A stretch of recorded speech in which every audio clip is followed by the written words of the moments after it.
bark on you standing out here in this rain. I'm used to getting rained on too. I'm a Vietnam veteran. George Washington once said that government is not reason, it is not eloquent, it is force. Like fire, it is a dangerous servant and a fearful master. That gentleman knew what he was talking about. You know, up until 1999, I felt that I was doing my duty as a citizen. I voted, and I paid $35 a year to the NRA. Now, that was back during the Clinton, Janet Reno regime. Y'all remember that? Y'all hear me back there? Well, when he started on gun control, folks, you know, I thought, well, wait a minute. I didn't spend a year in Vietnam to have some draft-dodging president tell me he's going to take my guns away. Doggone. About 7 guys. That ain't working out on off and on. Me and about 7 guys formed up at a gun shop north of town out here, and we wanted to do something. This is a cold day in January of 1999. We wanted to do something. Didn't know what, but we wanted to do something.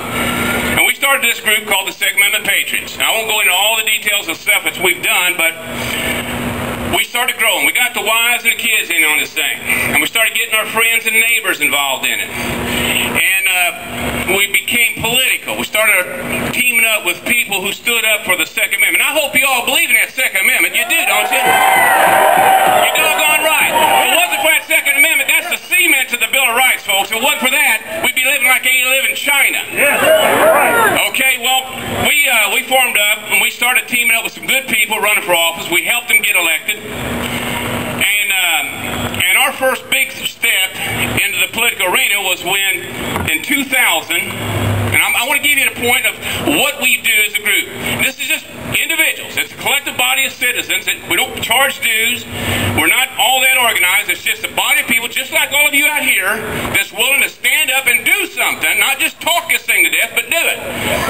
Okay, in 2000, back then, for a gun purchase, the dealer had to do the transfer through the state police. You had to do a background check through the state police. And in July of 2000, the Indiana State Police had sent a notice to all of the gun dealers in Indiana that they were no longer going to do background checks on weekends and holidays, which was effectively going to shut down gun shows, because who's going to go to a gun show and you couldn't buy the gun on the weekend, you had to come back a week later or something and try to get the gun. And this was the notice that they sent off to them. You see it's in bold print, that they were no longer going to conduct those background checks on weekends and holidays. Just happened that we had a meeting right after this thing went out to all the gun dealers through the state of Indiana. So we put together an idea. I encouraged everybody in our group, which is a small group at the time, to call the governor, Governor O'Bannon, and explain to him that this is not an option. I remember making my call on that Monday morning, and the lady up there at the governor's office said, well, sir, you need to call the state police. I said, no. This is the governor's baby, and he's going to rock it. Okay? So the call started rolling in. She took the information. I told her what it was all about. And about an hour later, the Indiana State Police called me. Now, I didn't call them, folks. I called the governor. But they called me. The superintendent called me and asked me if I'd call off the dogs. What had happened, the calls got so heavy in the governor's office, they was diverting them to the state police and jamming their lines. I told him what we was expecting of them, that we weren't going to tolerate this kind of an attack. He said, well, we will resolve it. If you'll just call your gun shops and tell them that we will resolve it. I said, I got a better idea. How about you sending a letter to all of them, like you did the first time, and telling them what you're telling me? This is the second letter. They got it 3 days later. We ended that deal. Well, that gave us some encouragement. That was people willing to step up for themselves and do something, not have somebody else do it for them. Look around.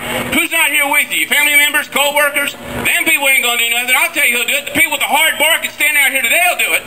You better believe that. Okay, the next thing we thought we'd try would be to repeal a gun law. That'd be a pretty good experience. Let's see if we could rip off one of the gun laws that had been on the books for 37 years. And we went to work on it. Got a hold of some good state legislators who introduced the bill for us. We went up to the State House and testified in front of committees on this thing. Shocked everybody. by golly, we got it repealed. We got the law passed. People doing it. Just doing something. We made calls to legislators during the session to support that measure. They felt the heat. They did what we wanted right here that changed the lives of everybody in the state of Indiana. You see what you can do?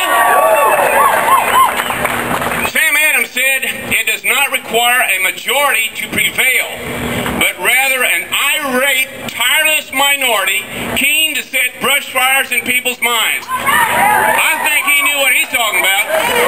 Now, folks, I'm encouraging all of you, and I'm impressing upon you. Don't look for somebody else to do your work for you. You can pick that phone up. I'm not asking anybody to saddle up a horse and ride 4 days with me to go to fight a battle like you did back in the Revolutionary War. I'm asking you in the comfort of your climate-controlled house to reach over to that gee-whiz gadget they call cell phones and call some legislator. I don't care if these birds that work in here that's been walking on us like cheap carpets, or some guy up in Indianapolis, or maybe some guy living pretty high and mighty in D.C. Tell them what you got to say. Don't let somebody else speak for you. You talk up for yourself. You're damn right. Okay? What else can you do? You can write letters to the editors. Load them people up down there at that newspaper. Don't let some liberal have his say. You outspeak them. You outshout them. You can do those things. If a news media runs a story that runs contrary to what you believe in, call them. I doubt whether they get 7 calls in a week. Wouldn't it be nice that after one broadcast of something that you didn't like, they got 245 calls overnight? You better believe they do something about that.